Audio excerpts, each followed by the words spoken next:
Comenzamos en opositores.net con el contenido del temario del Cuerpo de Auxiliares Administrativos que vamos a explicar a lo largo de los 75 vídeos que componen este curso de preparación para que consigas tu plaza en la función pública.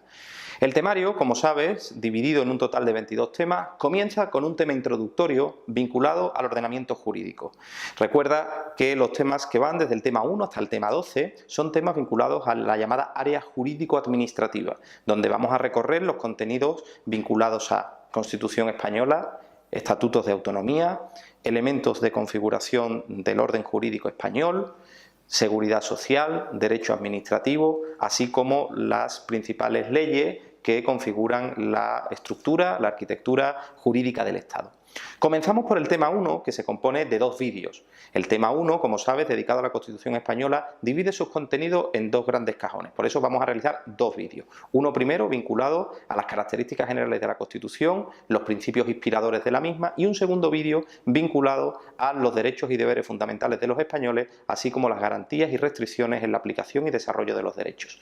En 25 minutos aproximadamente podremos ver cuáles son las características, rasgos principales de la Constitución y cuáles son esos principios y valores inspiradores del texto constitucional de 1978. En este primer vídeo tienes que tener claro una serie de referencias, sobre todo con lo que refiere a la estructura interna de la Constitución. Como sabes, la Constitución es el texto fundamental en la organización política e institucional del Estado español. Una Constitución que, como verás en el propio tema que te disponemos en PDF en cada una de estas unidades de trabajo,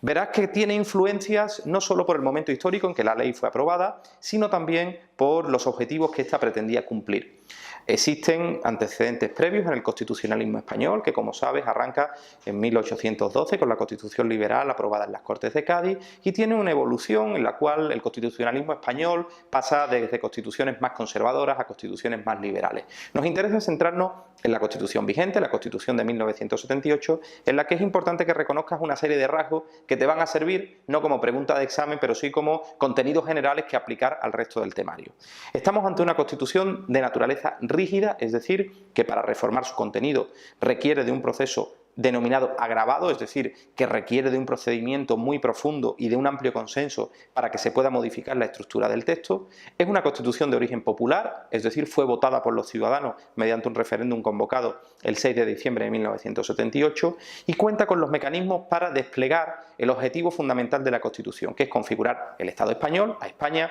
como un Estado social y democrático de derecho que asienta sus principios de funcionamiento en la libertad, la justicia, la igualdad y el pluralismo político.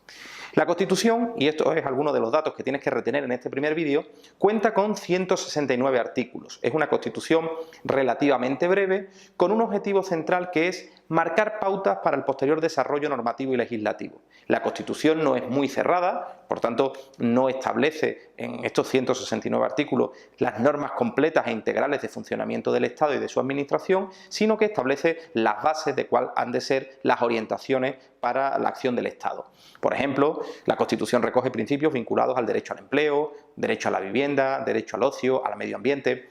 Lo que establece, por tanto, la Constitución es que deberán de aprobarse leyes que desarrollen este principio constitucional. Tendrá que haber una ley que favorezca el acceso a la vivienda, tendrá que haber una ley que permita garantizar el derecho a la educación, a la sanidad pública, a la atención a las personas mayores, el derecho de participación política o las libertades públicas y civiles. Por lo tanto, quédate con que la Constitución son 169 artículos que se desarrollan en dos grandes bloques. La llamada parte dogmática, es decir, donde se explican esas líneas generales de la Constitución, donde se engloba el título preliminar y el título 1. Y la parte orgánica, donde se van a recoger los títulos desde el segundo hasta el 10º. La Constitución tiene 169 artículos y tiene 10 títulos. A ello hay que sumarle un total de 4 disposiciones adicionales, 9 disposiciones transitorias, una disposición derogatoria y una disposición final. De esta manera, el texto queda configurado como una unidad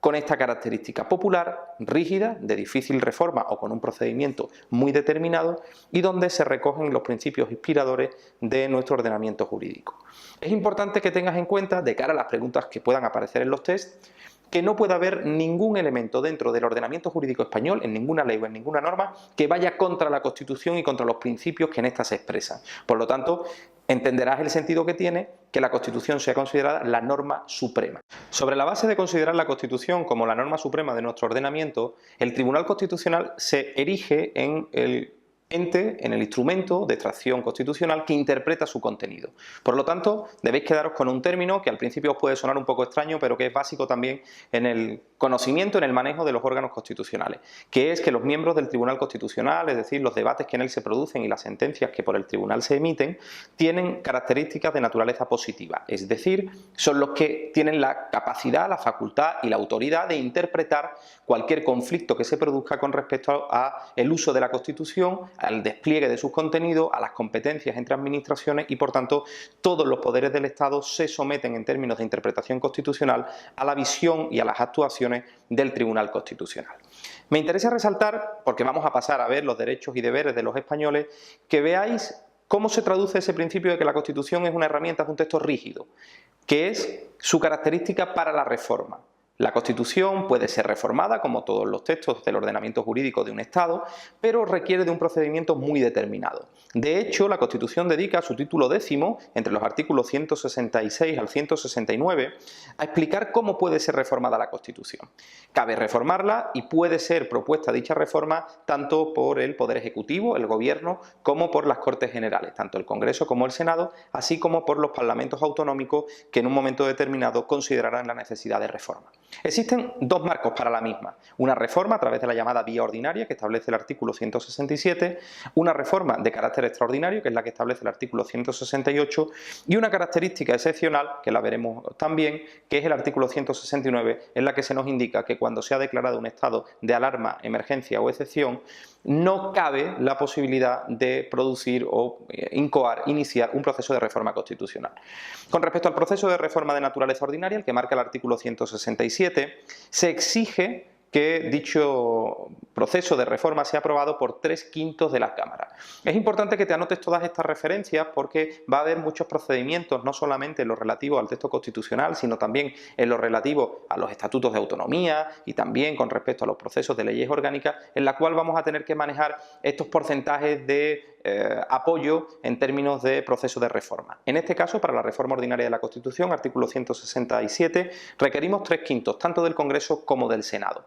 Si no hubiera acuerdo con respecto a este proceso de reforma porque no se obtuvieran esos 3/5 de apoyo en alguna de las cámaras, si existe mayoría absoluta en el Congreso de los Diputados, es decir, si existen 176 diputados de los 350 que componen la Cámara Baja, se podrá iniciar un procedimiento de reforma constitucional. En este sentido, a partir de que se produzca este proceso de reforma, es necesario que dicha reforma sea ratificada por el pueblo español mediante referéndum, es decir, se tiene que producir un acto de ratificación si la 10ª parte de los miembros de la Cámara Alta, Senado o Cámara Baja, Congreso, así lo piden. Es decir, si el 10%, la 10ª parte del conjunto de los diputados pide que dicha reforma sea ratificada mediante referéndum con la votación directa de todos los españoles, tienen 15 días para hacerlo y puede proponerse. Junto con el procedimiento ordinario está el procedimiento extraordinario, artículo 168. Este proceso se reserva para los casos en los cuales lo que se propone es una reforma que afecte, digamos, al núcleo duro de la Constitución, que afecte a los principios generales del título preliminar, recordáis, parte dogmática, o que afecte a los derechos y libertades públicas, así como aquellas cuestiones que afecten a la jefatura del Estado. Al título 3º, relativo a la corona, que como sabéis, entre el artículo 55 a 65, establece las características fundamentales de la jefatura del Estado dentro del Reino de España. Por lo tanto, si queremos hacer reformas sobre estos tres contenidos de la Constitución, los principios del título preliminar, los derechos y libertades públicas, sección primera, capítulo 2 del título primero, o la jefatura del Estado, la corona, título 3º, es necesario que en este sentido se produzca un mecanismo agravado. Se requiere la aprobación por 2/3 en cada una de las cámaras, tanto en Congreso como Senado, e inmediatamente posterior tienen que disolverse las Cortes. Las nuevas cámaras que surgen del proceso de elecciones generales tendrán que ratificar el acuerdo de reforma también con 2/3 de apoyo. Como os decía, en caso de que se declare un estado de alarma, excepción o sitio, el artículo 169 nos indica en este título 10º de la Constitución que no puede iniciarse un proceso de reforma constitucional. Esencialmente, quedaros con esta referencia: 169 artículos, 10 títulos, 4 disposiciones adicionales, 9 disposiciones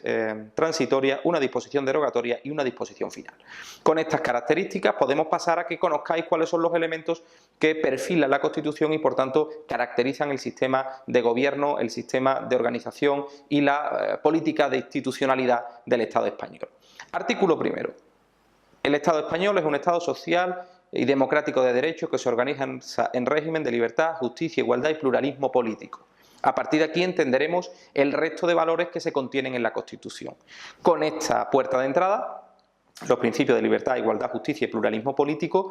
tenemos que sumarle el que la Constitución centra, en conexión con la Declaración Universal de los Derechos Humanos, así como con otros tratados internacionales que protegen la dignidad humana, centra su acción en proteger a los ciudadanos y especialmente su dignidad como integrantes de una comunidad política. Por lo tanto, organizará el régimen de derechos, de protección y de libertades en base a este concepto: la dignidad de la persona, la libertad, la justicia, la igualdad y el pluralismo político. Sobre esta base es importante que reconozcáis dónde se sitúa dentro de la Constitución la base del principio de igualdad. Artículo 14. Todos los españoles son iguales ante la ley sin que pueda prevalecer ninguna suerte de discriminación por razones de sexo, raza, religión, opinión o cualquier otra circunstancia personal o social. En este sentido, el artículo 40 de la Constitución plantea que el principio de igualdad no solo es declarativo, no solamente es plantear que tenemos derecho a esa igualdad real, sino también que los poderes públicos tienen que conseguir, mediante su acción legislativa, mediante su acción de gobierno, una igualdad material y también en el orden de las políticas públicas. Por lo tanto, hay que conectar ese artículo 40 con el artículo 14. El papel de los poderes públicos para conseguir la igualdad y la igualdad como derecho subjetivo del conjunto de los españoles. Del mismo modo, se establece un mecanismo de discriminación positiva que quiere hacer valer o que quiere cumplir uno de los valores inspiradores de la Constitución, que es tratar por igual lo que es igual y tratar diferente lo que necesita de un tratamiento diferenciado. En este caso, el artículo 42, mediante la plasmación en la Constitución negro sobre blanco del papel de atención de los poderes públicos a las personas con algún tipo de discapacidad física o psíquica, a fin de conseguir una integración real, plena y efectiva bajo ese principio de igualdad. Junto con esto, la Constitución española, que da respuesta a la organización de un sistema democrático, superando un periodo de suspensión de libertades públicas que representó el periodo de dictadura militar en España entre 1939 y 1975, tiene mucho interés en que en la parte principal, en el inicio de la Constitución, quede muy claro que nos organizamos en un régimen de pluralismo político. Este pluralismo político se plasma no solo en que los ciudadanos pueden votar, sino también en que existen herramientas para configurar, para cristalizar esa democracia institucional, que son los partidos políticos, las entidades sindicales, las centrales sindicales y también las patronales empresariales. Le dedica el artículo 6º y el artículo 7º precisamente a configurar el papel de sindicatos, partidos políticos y patronales en nuestro sistema de organización institucional, otorgándoles un papel de especial protección, es decir, de que exista un nivel de protección alto por parte de los poderes públicos y que por tanto los partidos políticos, sindicatos y patronales tienen su papel dentro del sistema institucional del Estado. Junto con los principios de igualdad, los principios de libertad, los principios de justicia y de pluralismo político, tenemos que ir descendiendo en aquellos elementos que tocan directamente con el ejercicio cotidiano de estos principios inspiradores. Cómo materializamos nuestra libertad, cómo se concreta la igualdad, cómo se desarrolla el pluralismo político y la participación política y cómo alcanzamos la justicia tanto social como en el ámbito de la impartición de la misma por la interpretación de la ley por parte de los poderes del Estado, en este caso del Poder Judicial. Importante que tengas como referencia el artículo 12 relativo al principio de soberanía popular, que tengas presente el artículo vinculado al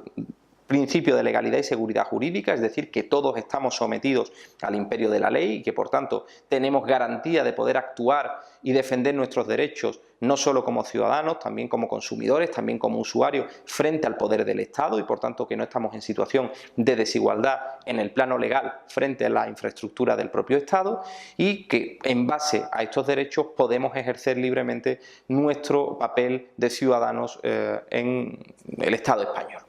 Por lo tanto,